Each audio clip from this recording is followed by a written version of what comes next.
Olá, neste episódio nós vamos falar com o juiz Dr. Alexandre Libonati. Ele é juiz auxiliar da presidência do Conselho Nacional de Justiça, atualmente responsável pela área de tecnologia da informação. Então, bom dia, Alexandre, tudo bem com você? Tudo bem, Rodrigo? Beleza. Prazer estar aqui. Então, eu queria agradecer, em nome da Mais, a sua disponibilidade para estar aqui com a gente, batendo um papo sobre como o CNJ lidou, e lida com a tecnologia da informação, como isso se relaciona com a inovação do Poder Judiciário e o papel de transformação digital dessas iniciativas do CNJ e o impacto dessas iniciativas na vida do cidadão. Então, você foi, entre vários cargos, várias funções que assumiu no Poder Judiciário, foi juiz auxiliar da presidência do CNJ do ministro Luiz Fux, que foi um dos grandes promotores, incentivadores do uso da tecnologia no Poder Judiciário. E o famoso projeto Justiça 4.0, que hoje nós vivemos essa realidade dos processos eletrônicos, de toda uma infraestrutura de sistemas tecnológicos liderados pelo CNJ, e todos têm uma grande contribuição desse projeto. Eu queria que você falasse um pouco desse projeto, como que ele nasceu, e as dificuldades, como que foi assim, a primeira vez que você ouviu falar desse projeto? Na verdade, a primeira vez que eu ouvi falar do 4.0 foi quando nós pensávamos na época da transição para o início da gestão do ministro Fux. A equipe de transição começou a se reunir, o ministro Fux assumiu em setembro de 2020, mas a equipe de transição já trabalhava desde março. Sim. E havia, na época, um desafio que era conciliar a não expansão do projeto PJE com e a resistência dos tribunais usuários de outras soluções tecnológicas, com uma exigência do TCU de 2019, uma decisão do TCU, que exigia que o CNJ tomasse providências para garantir uma certa uniformidade do processo eletrônico no país. Então, dentre as opções pensadas, optou-se por mudar então a política, até então vigente, que era de imposição de um sistema único, para uma política de cooperação em que os sistemas existentes fossem reconhecidos como legados, desde que cumpridas algumas condições e integrados a uma plataforma que seria criada pelo CNJ. Essa nova concepção ela foi pensada então durante a transição e foi aprovada pelo plenário do CNJ, levada pelo ministro Fux, na primeira sessão que ele presidiu após assumir a titularidade do órgão. Então, o 4.0 nasce com a PDPJ, na primeira sessão presidida pelo ministro Luiz Fux. O desafio, então, foi executar essa nova política, com os recursos então existentes. Os recursos do CNJ são bastante limitados, Acho que as pessoas não têm ideia das limitações enfrentadas pelo CNJ. Acham que o CNJ tem recursos gigantescos, tem uma equipe imensa, e nada disso é verdade. A equipe do CNJ é uma equipe muito capacitada, mas é uma equipe pequena. Hoje, por volta de 50 servidores. Inclusive, muitos são cedidos, voluntariamente pelos tribunais. Muitos cedidos dos tribunais. Aqui, inclusive, uma que é sempre figura carimbada lá no PJ é a famosa Calianda, sim, A sim, gente sim. sempre cede ela. Ela faz parte do grupo dos notáveis, Isso, E eu me lembro, você contando essa história, que eu iniciei a minha fase de administração na primeira vice-presidência, que lida com a segunda instância do Tribunal de Justiça de Minas. E na época, o primeiro desafio que nós encontramos foi essa necessidade de mudar o sistema de processo eletrônico da segunda instância, que é um sistema, digamos, caseiro, né? Foi construído aqui pela equipe, os usuários gostam muito dele, mas ele sofreu uma série de obsolescências, né? Principalmente de acoplamentos, né, com sistemas nacionais. E aí a gente se deparou com esse desafio, essa necessidade de virar o sistema em razão da imposição do CNJ, né? Mas aí, coincidentemente, né, que é essa história que você está nos contando, quando eu pisei o pé lá, saiu a resolução falando que passava a ser facultativo, né? E aí eu falei assim, olha, já não precisa mais virar. E aí, quais foram os próximos passos? Como que foi essa questão aí da construção da PDPJ? Né? A PDPJ, ela tem uma ideia, né? Uma espécie de filosofia de usar microserviços, né? Então, abandonar aquela ideia dos sistemas monolíticos, que são grandes sistemas com imensas funcionalidades, para sistemas mais enxutos que conseguem se comunicar, né? E eu já tive a oportunidade de estudar um pouco sobre isso, e eu sei que uma das fundamentações técnicas que vocês tiveram foi da própria Gartner, né, que é uma consultoria que é uma consultoria de TI, né, a nível mundial, e presta consultoria para as principais organizações do mundo, e ela mesma sugeriu essa arquitetura, né, de projeto de sistemas de TI. Me fala mais um pouco aí, como que surgiu essa ideia da PDPJ, né? Porque as pessoas, principalmente nossos ouvintes, né, que a maioria aí nossos colegas aqui de Minas, eles sempre questionam, não no sentido crítico, mas eles perguntam por que é assim, né? Por que não é? E às vezes o sistema está hospedado no CNJ, né? Então a parte dos sistemas que eles usam é hospedado no TJMG, outra parte hospedada lá. Então eu queria que você abordasse, explicasse para a turma aí mais ou menos como que funciona isso. Bom, o desafio inicial naquela época foi executar a política.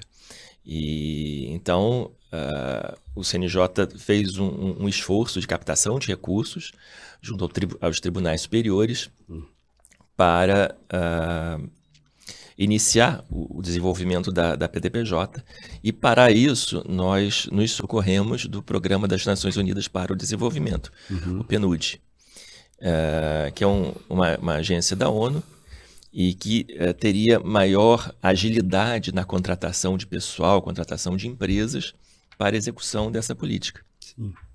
Então, desde a aprovação da resolução em agosto de 2020, setembro de 2020, até agosto de 2021, o esforço inicial foi na elaboração desse acordo com o PNUD, no desenvolvimento da plataforma e na estruturação dos times que fariam inicialmente um diagnóstico junto aos mais de 90 tribunais para verificar a situação de cada um deles, os sistemas empregados em cada um deles, para então se pensar nessa integração, que seria, né, o segundo desafio a partir do lançamento da PDPJ, que ocorreu em agosto.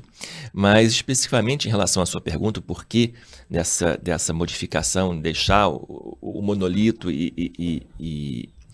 e passar a adotar, trabalhar com microserviços, na verdade, nós fomos seguindo aquilo que estava, o que era mais moderno naquele momento. Quando se fala, né, em tecnologia, hoje mais do que nunca, né, a tecnologia muda com uma velocidade muito grande, e o que se tinha naquela época, e imagino que seja a realidade hoje, imagino não, é o que é dito pelos especialistas hoje. Não faz sentido, né, trabalhar com esses grandes sistemas monolíticos, que são sistemas pesados e que, de alguma forma, dificultam a inovação. Então, hoje é mais fácil você desenvolver um microserviço modular que converse com o seu sistema do que desenvolver toda uma arquitetura para que tudo funcione no mesmo bloco.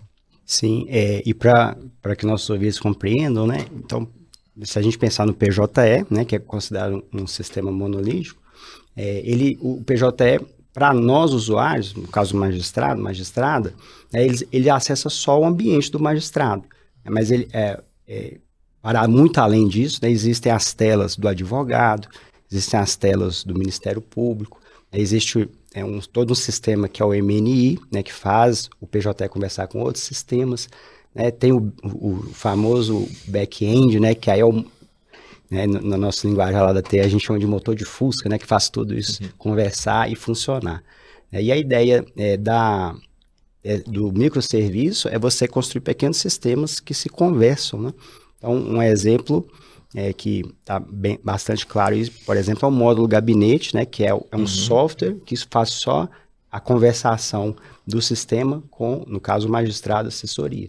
E aí tem um outro sistema, por exemplo, Sysbajude, né, que vai cumprir só a função de fazer as requisições de bloqueio. Então, é mais ou menos essa ideia, e isso facilita muito, né? Eu me lembro, hoje, graças a Deus, não mais, mas há um tempo atrás, durante a implantação do PJE, havia correções recorrentes e também a necessária atualização de versões, né? E quando havia um reparo no sistema ou a implantação de uma nova versão, sempre dava um problema. Mas principalmente nos reparos, né, a equipe atuava para corrigir um problema e essa gerava correção outro, né? gerava um problema em outra funcionalidade, né, de outro, às vezes consertava o painel do magistrado, que não estava cumprindo uma função, e aí, quando consertava isso, atingia a outra função lá do Ministério Público. Esse né? é um dos benefícios do microserviço, né? Você resolve um problema localizado sem que isso afete necessariamente um outro microserviço. Essa é a tendência. O PJE, apesar de ainda ser um monolito, ele já está sendo, digamos, desidratado, né? Para gerar microserviços. Você deu o exemplo do módulo de gabinete, está em elaboração o módulo sessão de julgamento, o sistema de precatórios, ao fim e ao cabo, também será um microserviço que vai se comunicar com os sistemas monolíticos. Enfim, esse é um processo gradual que deve ocorrer nos próximos anos. Sim, inclusive, você tocou aí nesses dois exemplos, né? Que hoje nós temos dois grandes sistemas no judiciário, que é o PJE e o EPROC, né? E existem outros sistemas legados, mas esses são, acredito, os principais e, inclusive, com mais recursos, né? Digamos assim. Você me permite uma parte? Claro. A ideia, como eu disse, inicial da PDPJ, não era impor nenhum sistema. Sim. Era aceitar todos como legados, desde que integrados na PDPJ. Só que um dos efeitos, eu diria benéficos, foi a redução do número de sistemas. Então hoje nós praticamente só temos os dois. Temos alguns poucos sistemas, mas estão em vias de migração ou para o PJE ou para o EPROC. Então imagino que nos próximos anos nós só tenhamos 2 sistemas no país. E aí, pegando esses dois exemplos, né, que é, por exemplo, o módulo precatório, né, a tendência aí eu queria ver a sua opinião, né, a sua visão dessa implantação. Uma vez, por exemplo, implantado um módulo precatório, né, o módulo gabinete já está até implantado, né, que foi desenvolvido pelo Rio Grande do Norte, salvo engano. Mas, por exemplo, implantou um módulo precatório, existe uma tendência de que esse módulo seja adotado como padrão, porque, especialmente por ser um módulo que, de certa forma, conversa com outras instituições, né? Como é a sua visão sobre isso, né? De adotar como padrão, normativamente até? Eu acho que alguns sistemas, eles nascem para serem adotados por todos os tribunais, como o BNMP, por exemplo. Sim. Não faz sentido nós termos vários sistemas para o controle de mandados de prisão. Agora, alguns outros permitiriam uma coexistência, uma competição salutar, né? Um módulo de gabinete, por exemplo. Nós nunca vamos conseguir chegar a dizer qual é o melhor editor de textos. Cada um tem sua preferência. A maioria prefere o Office, mas cada um tem, ao fim e ao cabo, cada um tem a sua preferência. Então, esse é um tipo de módulo que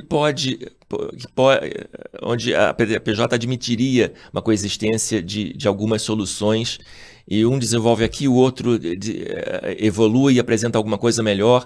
Então, eu não vejo problema nessa convivência, né? Nessa competição salutar, né? Agora, outros eu acho que já nascem com essa destinação, que pela relevância ou pela necessidade de padronização ou de centralização de dados, talvez exijam um uso uniforme em todo o país.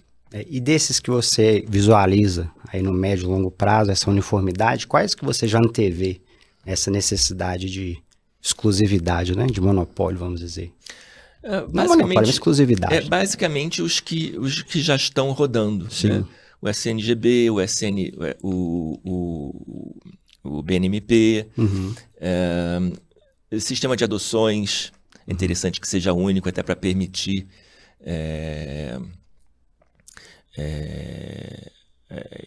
que o universo de adotantes em todo o país. O precatórios ainda depende de decisão do plenário, então não saberia dizer como será, se haverá ou não impositividade na adoção. Né, considerando a sua experiência e até né, lá dentro do CNJ, a pretensão, assim, a visão do CNJ, como que você enxerga essa evolução da PDPJ? Né? Então, quando que a gente vai chegar nesse objetivo final, né? Logicamente, quando chegar no objetivo final, o outro já existirá. Mas, por exemplo, nós temos tudo microserviçado, né? Tudo com pequenos módulos, assim. Então, abandonar os sistemas monolíticos. Os sistemas monolíticos deixarem de serem sistemas legados para serem história. Né? Eu acho que esse papel agora será mais dos tribunais do que do CNJ. Um dos fatores de risco, um dos riscos, né, no desenvolvimento desse projeto é a sustentação. Né? O acordo com o PNUD se encerra em 2026, ele não pode ser renovado, nada impede que um outro acordo seja feito, mas o objeto não pode ser idêntico ao anterior. Então essas soluções elas têm que ser sustentáveis. E não tem como o CNJ virar, né, a grande unidade de desenvolvimento e sustentação de sistemas nacionais. Fábrica de software, né? Não é uma grande fábrica de software, não tem essa vocação e nem recursos para isso. Então, a desidratação dos sistemas legados caberá essencialmente aos tribunais, né? Desenvolver as suas soluções nessa competição saudável, disponibilizar essas soluções na PDPJ de forma que os demais tribunais possam utilizar. Aí, nesse caso, não fará mais sentido discutir, eu prefiro EPROC, eu prefiro PJE. Eu poderia utilizar um módulo de gabinete do EPROC e um módulo de cumprimento de mandados do PJE. Enfim, o tribunal ele montaria o seu Lego com aquelas soluções disponíveis mais adequadas para a sua realidade ou preferidas por seus usuários. E aí, de 2022 a 2024, né, você voltou lá para a jurisdição, né, você é juiz federal lá no TRF2, e agora você voltou, né, você encontrou outra realidade, né, ou talvez a mesma, talvez outra, mas o fato é que esse projeto Justiça 4.0 agora está tendo outros desdobramentos, né? E nós vamos falar aqui sobre alguns deles, mas eu acredito que o primeiro que a gente vai falar, que a gente poderia falar, é sobre o projeto Conecta, né? Então explica aí para a gente o que é esse projeto Conecta. Bom, a gestão do ministro Fux terminou em 2022, então eu fiquei fora de setembro de 22 até 23. Então eu retorno em 23, no início da gestão do ministro Barroso. O programa teve a sua continuidade. Então, a partir do lançamento da PDPJ, iniciou-se a fase de integração dos tribunais, né? Tanto a PDPJ como ao Codex, que é essa base de dados que reúne os metadados, os dados processuais, inclusive conteúdo de decisões e petições. Então, hoje, no Codex barra Data Lake, há uma distinção entre os dois, mas não faz muito porque, se não me engano, o Codex tecnicamente é o extrator. É o né? extrator. Que a gente chama aqui de chupa-cabra, né? Que pega as datas. E o Data Lake é onde que eles ficam armazenados. Isso né? aí. Mas parece que o Data Lake não tem um nome, né? Um nome, ou chama de Codex. A gente acaba chamando de tudo que fica mais fácil para explicar, né? Sim. Então, é uma base que reúne, é um grande backup, né, dos sistemas nacionais. Uhum. Então, nós temos esses dados no CNJ. Então, desde 2022 até final do ano passado, houve essa fase de integração, né, dos sistemas legados e da transmissão de metadados e dados para essa base nacional. Então, no início da gestão do ministro Barroso, ele colocou como uma das suas prioridades o lançamento de um portal que ele chama de cara única do Poder Judiciário. Sim. Que seria um ambiente em que o usuário externo pudesse peticionar, pudesse consultar intimações, enfim, pudesse centralizar as informações processuais de todos os tribunais sem aquela necessidade de um login em cada tribunal, um login e senha em cada instalação, em cada sistema, no intuito de facilitar o acesso à justiça. Esse portal ele foi abraçado na gestão do ministro Barroso, embora a resolução que criou o portal seja de 2022, ainda da gestão do ministro Luiz Fux. Sim. O que surgiu de novo no portal JusBR é que, além do portal externo, que estava previsto na resolução inicial, foi criado o portal interno para o usuário, magistrado e servidor.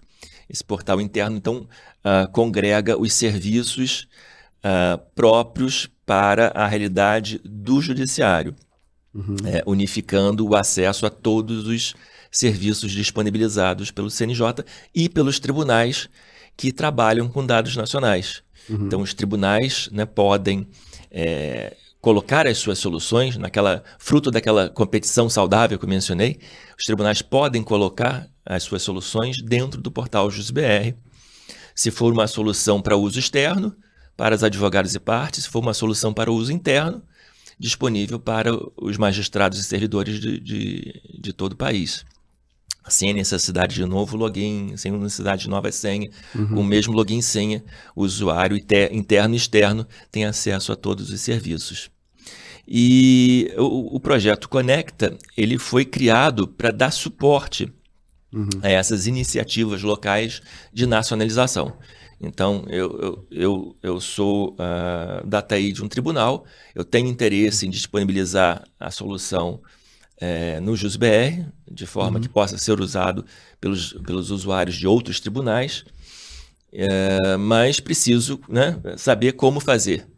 E para evitar a burocracia, então nós criamos esse time que faz uma espécie de mentoria, dá o caminho das pedras para que as TIs dos tribunais consigam lançar as suas soluções no portal. Então, você mencionou uma coisa que me fez recordar, né? Quando eu trabalhava na administração, sempre tem um pedido de um sistema. Todo mundo precisa de um sistema, sim, né? Para chamar de seu. E eu lembro que a equipe falava assim, não, o problema não é fazer, o problema é sustentar, né? Porque um sistema é um filho, eles brincavam assim, isso é um filho que você vai criar até ele ficar adulto. Só que é um filho que não fica adulto, né? Então você vai ter um filho pro resto da vida, porque ele dá problema, o usuário pede para evoluir. E como você falou, né, um pouco antes, o CNJ não tem essa equipe para dar esse suporte. Então, daí é extrema necessidade, né, de que essas soluções sejam sustentadas pelos tribunais que as criaram. Né? Daí a importância desse espírito de colaboração. Né? E aí eu vejo essa colaboração conversando muito, né, com um dos pilares da inovação, né, que a inovação ela tem como pilar a colaboração. E um outro pilar da inovação é o foco no usuário, né? E aí eu vejo muito de inovação no portal JusBR, porque para o usuário externo, né, ele carrega um valor muito grande de permitir ao usuário externo, sobretudo o jurisdicionado, que é o leigo, de conseguir encontrar as informações, né, que ele precisa de forma bem mais fácil, né, principalmente se ele tem demandas em mais de uma justiça, né? Então a gente pode até pensar, mas por que que um cidadão comum vai ter, né, ações em várias justiças, né? Mas a gente pode pensar, mesmo ela morando em uma localidade só, ela vai ter ação no juizado especial, justiça do trabalho, né? E nesses casos, ela consegue obter as informações da vida dela, processual, em um único lugar. Então facilita muito, né, a vida dele. Mas desculpa, hoje, infelizmente, algo é um fato, né? A gente não tem como evitar, mas permite ao cidadão fazer uma pesquisa pelo CPF se existe alguma ação em seu nome, né? Nós temos relatos de diversas ações fraudulentas. Sim. Então, pelo portal é possível ao usuário verificar se existe algo que ele não saiba em seu nome. Então já é uma ferramenta para o usuário, né, para o cidadão comum, verificar se o nome dele está sendo utilizado para ajuizar ações em nome dele, embora o benefício financeiro não vá para ele, né, vai para o fraudador. Agora, sabe uma coisa que eu fiquei... eu conheci esse movimento, eu acompanhei a posse do ministro Barroso, e ele mencionou, né, já na posse, esse projeto do portal, mas ele não tinha falado o nome.